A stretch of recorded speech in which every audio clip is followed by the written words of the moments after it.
নমস্কাৰ মই সুম্পি ডেকা আপোনালোকে চাবলৈ আৰম্ভ কৰিছে পিপলছ টিভি মানুহৰ কথা মানুহৰ বেথা ৰাজ্যত কেইবাদিনো ধৰি হৈ থকা বৰ্ধিত মূল্য বৃদ্ধিৰ ফলত সাধাৰণ জনতা চিন্তাত পৰিছিল কিন্তু তাৰ মাজতে অসম চৰকাৰে মূল্য বৃদ্ধি ৰোধৰ বাবে লৈ আহিছে ৬টাকৈ বিশেষ নিৰ্দেশনা যেটো কালিৰ দিনটো দিছপুৰত মুখ্যমন্ত্ৰী ডক্টৰ হিমন্ত বিশ্ব শৰ্মাৰ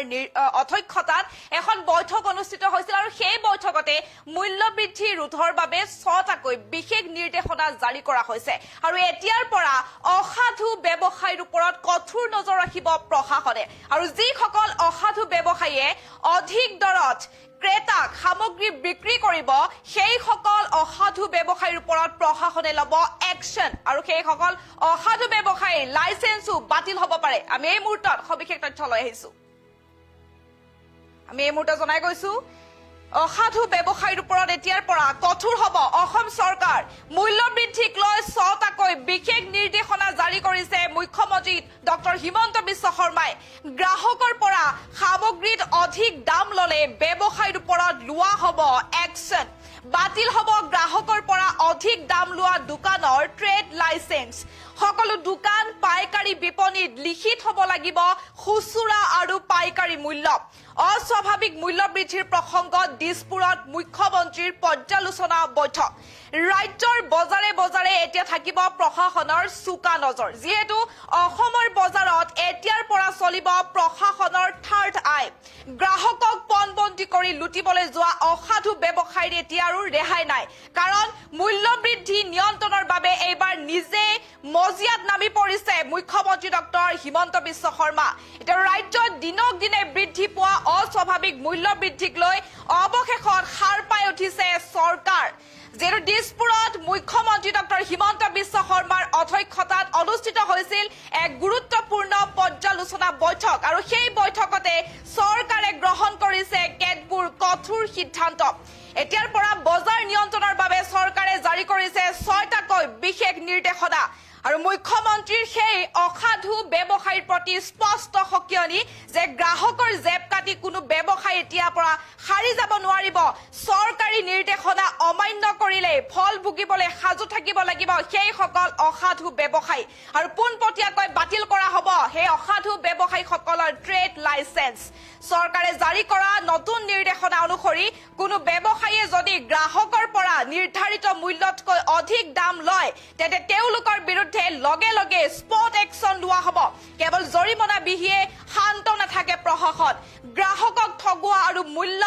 অধিক লোৱা দোকানৰ ট্ৰেড লাইসেন্স পোনপটীয়াকৈ বাতিল কৰিব চৰকাৰে আৰু তাৰ সমান্তৰালভাৱে দোকানত ওলমাব লাগিব মূল্যৰ তালিকা ৰাজ্যৰ প্ৰতিখন খুচুৰা আৰু পাইকাৰী দোকানত মূল্যৰ ফলক থকাটো এতিয়াৰ পৰা বাধ্যতামূলক হ'ব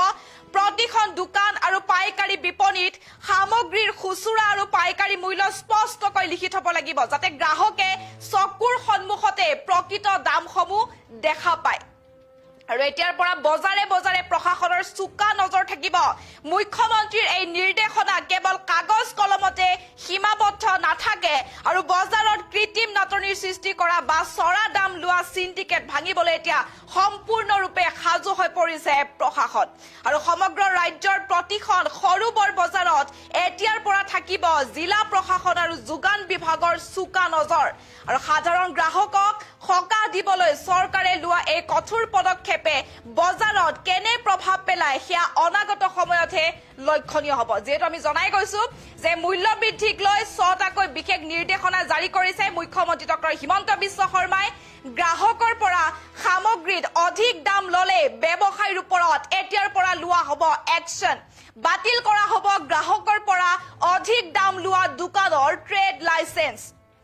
আৰু সকলো দোকান পাইকাৰী বিপণীত লিখি থব লাগিব খুচুৰা আৰু পাইকাৰী মূল্য অস্বাভাৱিক মূল্য বৃদ্ধিৰ প্ৰসংগত দিছপুৰত মুখ্যমন্ত্ৰীৰ বিশেষ পৰ্যালোচনা বৈঠক অনুষ্ঠিত হৈছিল আৰু এতিয়াৰ পৰা ৰাজ্যৰ বজাৰে বজাৰে থাকিব প্ৰশাসনৰ চুকা নজৰ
আমি জনাই গৈছো যে অসমৰ বজাৰত এতিয়াৰ পৰা চলিব প্ৰশাসনৰ ঠাৰদাই গ্ৰাহকক পণবন্দী কৰি লুটিবলৈ যোৱা অসাধু ব্যৱসায়ীৰ আৰু এতিয়াৰ পৰা ৰেহাই নহব কাৰণ মূল্য বৃদ্ধি নিয়ন্ত্ৰণৰ বাবে এইবাৰ নিজে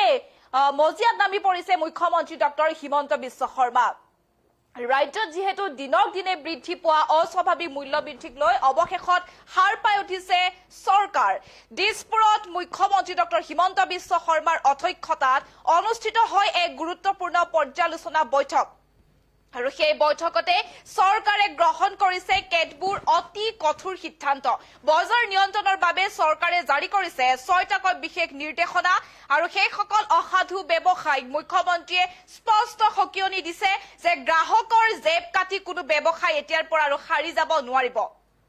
সৰকাৰি নিৰ্দেশনা অমান্য কৰিলে ফল ভুগিবলে সাজু থাকিব লাগিব সেই সকল ব্যবসায়ী আৰু পোনপটীয়াকৈ বাতিল হব তেওঁলোকৰ ট্ৰেড লাইসেন্স সৰকাৰে জাৰি কৰা নতুন নিৰ্দেশনা অনুসৰি কোনো ব্যবসায়ীয়ে যদি গ্ৰাহকৰ পৰা নিৰ্ধাৰিত মূল্যতকৈ অধিক দাম লয় তেন্তে তেওঁলোকৰ বিৰুদ্ধে লগে লগে স্পট একশন লোৱা হ'ব কেৱল জৰিমনা বিহিয়ে শান্ত নাথাকে এতিয়াৰ পৰা প্ৰশাসন গ্ৰাহকক ঠগুৱা আৰু অধিক মূল্য লোৱা দোকানৰ ট্ৰেড লাইসেন্স সমূহ পোনপটীয়াকৈ বাতিল কৰা হ'ব আৰু দোকানত তেওঁলোকে উলমাব লাগিব মূল্যৰ তালিকা যাতে ৰাজ্যৰ প্ৰতিখন খুচুৰা আৰু পাইকাৰী দোকানত মূল্যৰ ফলক থকাটো এতিয়াৰ পৰা বাধ্যতামূলক হৈ পৰিব প্ৰতিখন দোকান আৰু পাইকাৰী বিপণীৰ সামগ্ৰীৰ খুচুৰা আৰু পাইকাৰী মূল্য ব্যৱসায়ীসকলে স্পষ্টকৈ লিখি থব লাগিব যাতে গ্ৰাহকে চকুৰ সন্মুখতে প্ৰকৃত দামসমূহ দেখা পায় আৰু বজাৰে বজাৰে এতিয়া প্ৰশাসনৰ চুকা নজৰ থাকিব মুখ্যমন্ত্ৰীৰ এই নিৰ্দেশনা কেৱল এতিয়া কাগজ কলমতে সীমাবদ্ধ নাথাকে বজাৰত কৃত্ৰিম নাটনি সৃষ্টি কৰা বা চৰা দাম লোৱা সিন্ডিকেট ভাঙিবলৈ এতিয়া সাজু হৈ পৰিছে প্ৰশাসন সমগ্ৰ ৰাজ্যৰ প্ৰতিখন সৰুবৰ বজাৰত এতিয়াৰ পৰা থাকিব জিলা প্ৰশাসন আৰু যোগান বিভাগৰ চুকা নজৰ সাধাৰণ গ্ৰাহকক সকাহ দিবলৈ চৰকাৰে লোৱা এই কঠোৰ পদক্ষেপে বজাৰত কেনে প্ৰভাৱ পেলায় সেয়া অনাগত সময়তহে লক্ষণীয় হৈ পৰিব